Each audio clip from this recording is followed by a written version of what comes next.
नमस्कार दोस्तों, एजुकेशन 24 में आपका स्वागत है। दोस्तों आज का वीडियो बहुत ही खास होने वाला है क्योंकि आज के इस वीडियो में हम लोग जानेंगे कि बीए परीक्षा में किसी भी प्रश्न का हेडिंग कैसे बनाएं।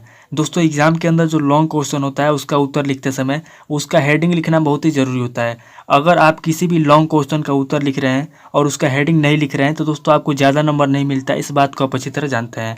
तो दोस्तों आप इस वीडियो को पूरा अंत तक जरूर देखिएगा। इस वीडियो के अंदर मैं आपको बताऊँगा कि किसी भी प्रश्न का हेडिंग कैसे बनाया जाता है। तो दोस्तों अगर आप इस चैनल पर नए हैं तो चैनल को सब्सक्राइब कर लीजिए, बेल आइकन को प्रेस कर दीजिए और अगर अभी तक इस वीडियो को लाइक नहीं किया तो वीडियो को लाइक कर दीजिए। तो आइए देर न करते हुए वीडियो को शुरू करते हैं और प्रश्न का हेडिंग बना करके सीखते हैं। दोस्तों मान लीजिए आप एग्जाम के अंदर बैठे हुए हैं और आपको क्वेश्चन पेपर मिल चुका है और आपके क्वेश्चन पेपर में क्वेश्चन आ गया है कि राधा कमल मुखर्जी द्वारा सामाजिक मूल्य के प्रकार एवं महत्व बताइए। ये क्वेश्चन आपके क्वेश्चन पेपर में आ चुका है। अब दोस्तों आप इस प्रश्न का हेडिंग कैसे बनाएंगे उसको समझिए। दोस्तों देखिए, किसी भी प्रश्न का हेडिंग बनाने के लिए आपको दो बातें याद रखनी है। पहली बात क्या है? तो पहली बात यह है कि आपको प्रश्न पढ़ के समझने की कोशिश करनी है कि प्रश्न क्या पूछ रहा है। जैसे प्रश्न कह रहा है कि राधा कमल मुखर्जी द्वारा सामाजिक मूल्य के प्रकार एवं महत्व बताइए। अब दोस्तों यहाँ पे क्वेश्चन पूछ रहा है कि सामाजिक मूल्य के प्रकार और महत्व, यानी कि जो सामाजिक मूल्य है इसका प्रकार क्या है और इसके महत्व के बारे में आपको बताने के लिए पूछ रहा है। अब दोस्तों दूसरा बात आपको याद रखना है, आपको ये समझने की कोशिश करना है कि क्वेश्चन के अंदर मेन पॉइंट क्या है, क्वेश्चन का मेन पॉइंट क्या है। तो दोस्तों यहाँ पे क्वेश्चन का मेन पॉइंट क्या है? तो राधा कमल मुखर्जी द्वारा सामाजिक मूल्य के प्रकार एवं महत्व। तो यहाँ पे दोस्तों आपका मेन पॉइंट क्या है? तो मेन पॉइंट आपका है दोस्तों सामाजिक मूल्य। क्योंकि अगर आप क्वेश्चन से सामाजिक मूल्य को निकाल देंगे तो इस क्वेश्चन का कोई महत्व नहीं रहेगा, इसका कोई मायने नहीं होगा। तो यहाँ पे दोस्तों मेन पॉइंट हमको पता चल गया और क्वेश्चन क्या पूछ रहा है वो भी पता चल गया। क्वेश्चन हमारा पूछ रहा है कि प्रकार लिखिए और यहाँ पे महत्व लिखिए, दो चीज़ें लिखने के लिए कह रहा है। तो सबसे पहले हम लोग हेडिंग क्या बनाएंगे? तो यहाँ पे दोस्तों हमारा जो पहला हेडिंग होगा, यहाँ पे दोस्तों पहला हेडिंग हम क्या लिखेंगे? तो मैं आपको बार बार बताता हूँ कि जब भी आप किसी क्वेश्चन का पहला हेडिंग लिखिए तो या तो आप उसका परिभाषा लिखिए या भूमिका लिखिए या परिचय लिखिए या उसका प्रस्तावना लिखिए। तो यहाँ पे दोस्तों हम लोग लिखेंगे इसकी परिभाषा। तो यहाँ पे हमारा जो पहला हेडिंग हो जाएगा परिभाषा हो जाएगा। अब दोस्तों परिभाषा के अंदर हम लोग क्या लिखेंगे? तो परिभाषा के अंदर हम लोग सामाजिक मूल्य के बारे में लिखेंगे कि सामाजिक मूल्य क्या होता है। ये हमारा पहला हेडिंग हो गया। अब दोस्तों हमारा जो मेन पॉइंट है सामाजिक मूल्य, तो हमको क्या करना है कि सामाजिक मूल्य के बारे में अच्छे तरीके से एक्सप्लेन करते हुए लिखना है। तो हम क्या लिखेंगे? हम सामाजिक मूल्य की परिभाषा लिखेंगे, सामाजिक मूल्य का अर्थ लिखेंगे, सामाजिक मूल्य के प्रकार लिखेंगे, उसका महत्व लिखेंगे, उसकी विशेषता लिखेंगे। यही सारी चीज़ें हम इसके अंदर लिखेंगे। तो उसके बाद दोस्तों हमारा जो दूसरा हेडिंग होगा, दूसरा हेडिंग क्या होगा? तो दूसरा हेडिंग दोस्तों हम लोग लिखेंगे सामाजिक मूल्य का अर्थ, यानी कि सामाजिक मूल्य का क्या अर्थ है उसके बारे में लिखेंगे।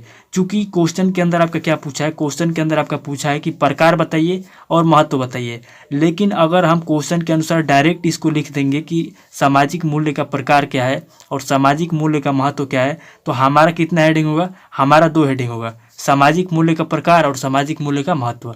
तो अगर हम किसी भी लॉन्ग क्वेश्चन के अंदर अगर केवल दो हेडिंग लिखेंगे तो हमको ज़्यादा नंबर नहीं मिलेगा, इसीलिए हमको अपने दिमाग से बना करके लिखना पड़ता है। तो यहाँ पे हमारा जो दूसरा हेडिंग हो जाएगा सामाजिक मूल्य का अर्थ। तो यहाँ पे दोस्तों हम लोग लिखेंगे सामाजिक मूल्य का अर्थ। ये दोस्तों हो जाएगा हमारा दूसरा हेडिंग, सामाजिक मूल्य का अर्थ। अब दोस्तों दूसरा हेडिंग हम लोग लिख लिए सामाजिक मूल्य का अर्थ। अब सामाजिक मूल्य के अर्थ में आप क्या लिखेंगे?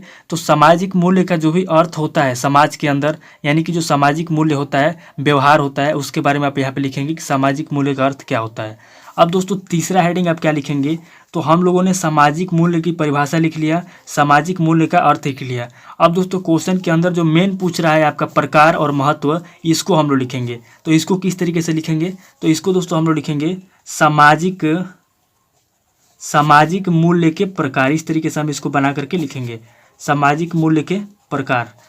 ये दोस्तों हो गया हमारा तीसरा हेडिंग। दोस्तों देखिए, सबसे पहले आपको क्या लिखना है? सबसे पहले आप क्या करेंगे? किसी भी प्रश्न का सबसे पहले या तो आप परिभाषा लिखेंगे या आप उसकी भूमिका लिखेंगे या प्रस्तावना लिखेंगे और लास्ट में आप क्या लिखेंगे? तो लास्ट में आपका जो हेडिंग रहेगा निष्कर्ष रहेगा और बीच में आपका क्या रहेगा? तो बीच में आप वही लिखेंगे जो आपका क्वेश्चन पूछेगा। जैसे यहाँ पे हम लोगों ने पहले परिभाषा लिख लिया और इसके लास्ट में हम लोग निष्कर्ष लिखेंगे और बीच में हम लोग क्या लिखेंगे? तो बीच में जो क्वेश्चन पूछ रहा है वही लिखेंगे। तो हमारा बीच में क्या होगा? बीच में हम लोग लिख लिए सामाजिक मूल्य के प्रकार, क्योंकि क्वेश्चन के अंदर पूछा है कि सामाजिक मूल्य के प्रकार बताइए और महत्व बताइए। तो हम लोगों ने पहले प्रकार लिख लिया। अब चौथे हेडिंग के अंदर हम लोग लिखेंगे सामाजिक मूल्य का महत्व। तो यहाँ पे दोस्तों हम लोग चौथा हेडिंग लगेंगे और यहाँ पे दोस्तों हम लोग लिखेंगे सामाजिक मूल्य का महत्व। ये दोस्तों हो जाएगा हमारा चौथा हेडिंग। दोस्तों क्वेश्चन के अंदर पूछा था प्रकार और महत्व, हम लोगों ने प्रकार और महत्व को लिख लिया। अब दोस्तों हम लोग क्या करेंगे, इसके आगे हम किस तरीके से लिखेंगे, तो इसके आगे दोस्तों आपको अपने दिमाग का यूज करना पड़ेगा और सामाजिक मूल्य जो है मेन पॉइंट, इसके ऊपर थोड़ा सा विचार करके लिखना पड़ेगा। तो आगे दोस्तों हमारा जो पांचवा हेडिंग हो जाएगा, पांचवा हेडिंग क्या हो जाएगा, तो पांचवा हेडिंग दोस्तों आपका हो जाएगा विशेषता। क्योंकि आप जो है सामाजिक मूल्य की परिभाषा लिख दिए हैं, इसका अर्थ भी लिख लिए हैं, इसका प्रकार भी लिख लिए हैं, इसका महत्व भी लिख लिए हैं, लेकिन सामाजिक मूल्य की विशेषता अभी तक नहीं लिखे हैं। तो हमारा जो अगला हेडिंग हो जाएगा दोस्तों, हम अगला हेडिंग लिखेंगे सामाजिक मूल्य की विशेषता। इस तरीके से दोस्तों आपको बना के लिखना है, सामाजिक मूल्य की विशेषता। ये दोस्तों हो गया हमारा अगला हेडिंग, पांचवा हेडिंग हमारा हो गया सामाजिक मूल्य की विशेषता। अब दोस्तों लास्ट में हम लोग क्या लिखेंगे, तो लास्ट में दोस्तों देखिए यहाँ पे पूछ रहा है कि सामाजिक मूल्य के प्रकार एवं महत्व बताइए, लेकिन हम लोगों ने इसका अर्थ भी लिख लिया, प्रकार भी लिख लिया, महत्व भी लिख लिया, विशेषता भी लिख लिया। अब दोस्तों अगर आपको कुछ याद नहीं आ रहा है, यहाँ पे दोस्तों अगर मैं चाहूँ तो 3-4 हेडिंग और बना सकता हूँ, लेकिन आपको ज़्यादा हेडिंग भी नहीं बनाना है, आपको उतना ही हेडिंग बनाना है जितना क्वेश्चन के अंदर मांगे। तो इतना दोस्तों हेडिंग हम लोग का हो गया। अब दोस्तों क्या करेंगे, लास्ट में दोस्तों हम यहाँ पे लिख देंगे निष्कर्ष। यहाँ पे हमारा छठा हेडिंग हो जाएगा निष्कर्ष। दोस्तों देखिए यहाँ पे आपने जो क्वेश्चन बनाया है, सॉरी हेडिंग जो बनाया है यहाँ पे, तो हेडिंग के अंदर दोस्तों आपने जो ये सामाजिक मूल्य की विशेषता लिखा हुआ है, या फिर सामाजिक मूल्य का महत्व लिखा हुआ है, या फिर सामाजिक मूल्य के प्रकार लिखा हुआ है, इसके अंदर अगर आप चाहें तो आप यहाँ पे पॉइंट नंबर 1, पॉइंट नंबर 2 इस तरीके से आप यहाँ पे करके इसके अंदर लिख सकते हैं, और पॉइंट में आप जो है लिख सकते हैं इसके अंदर। अगर आपको पॉइंट में नहीं लिखना है तो डायरेक्ट जो है आप सामाजिक मूल्य के प्रकार या सामाजिक मूल्य के महत्व इस तरीके से लिखिए, और इसके अंदर डायरेक्ट आप लिख सकते हैं आपको जितना लिखना है। तो इस तरीके से दोस्तों आपको हेडिंग बना लेना है। अब दोस्तों मैंने आपको पहले ही बता दिया कि जब भी आप किसी भी प्रश्न का अगर हेडिंग बना रहे हैं तो उसका जो आपका पहला हेडिंग होगा परिभाषा होगा, या फिर आपका भूमिका होगा, या तो प्रस्तावना होगा, या परिचय होगा, और लास्ट में जो होगा आपका क्या होगा, लास्ट में आपका निष्कर्ष होगा। ये मैं आपको पहले ही बता दिया। और एक बात मैं आपको और बताया कि क्वेश्चन के अंदर जो भी पूछता है, जैसे यहाँ पे क्या पूछा है, यहाँ पे पूछा है कि सामाजिक मूल्य के प्रकार एवं महत्व बताइए। तो क्वेश्चन में जो भी आपका पॉइंट पूछता है, जो भी आपका मतलब पूछता है क्वेश्चन, तो उस बात को हम जो है बीच में लिखते हैं हेडिंग बना करके। जैसे यहाँ पे सामाजिक मूल्य के प्रकार हो गया और सामाजिक मूल्य का महत्व हो गया, इन दोनों को दोस्तों हम लोगों ने बीच में लिखा है। तो इस बात को याद रखिएगा कि आपका जो परिभाषा होगा, भूमिका होगा या प्रस्तावना होगा पहले होगा, निष्कर्ष आपका लास्ट में होगा, और क्वेश्चन में जो भी पूछेगा उसको आपको बीच में लिखना है। इस तरीके से अगर आप हेडिंग लिखेंगे तो मैं गारंटी देता हूँ कि जो भी एग्जामिनर है, अगर आपका 10 नंबर का क्वेश्चन है तो 10 में से 8 या 9 नंबर आपको जरूर मिलेगा। तो दोस्तों पॉइंट बनाने के लिए, सॉरी हेडिंग बनाने के लिए आपको इस बात को याद रखना है कि आप ये समझने की कोशिश कीजिएगा कि क्वेश्चन के अंदर क्वेश्चन क्या पूछ रहा है। फिर उसके बाद दूसरी बात याद रखिएगा कि क्वेश्चन का मेन पॉइंट क्या है। अब ये पता कैसे चलेगा कि क्वेश्चन का मेन पॉइंट क्या है, तो मेन पॉइंट उसको कहते हैं जिसको निकाल देने के बाद क्वेश्चन का कोई मतलब नहीं होता है। जैसे यहाँ से अगर आप सामाजिक मूल्य को निकाल देंगे तो सामाजिक मूल्य के बिना इसका कोई महत्व नहीं होगा। तो हमें पता चल जाएगा कि अगर जो पॉइंट रहेगा, यानी जो मेन पॉइंट रहेगा, उसको निकालने के बाद जो क्वेश्चन होगा आपका, उसका कोई मतलब नहीं होगा। तो आपको पता चल जाएगा कि ये हमारा मेन पॉइंट है।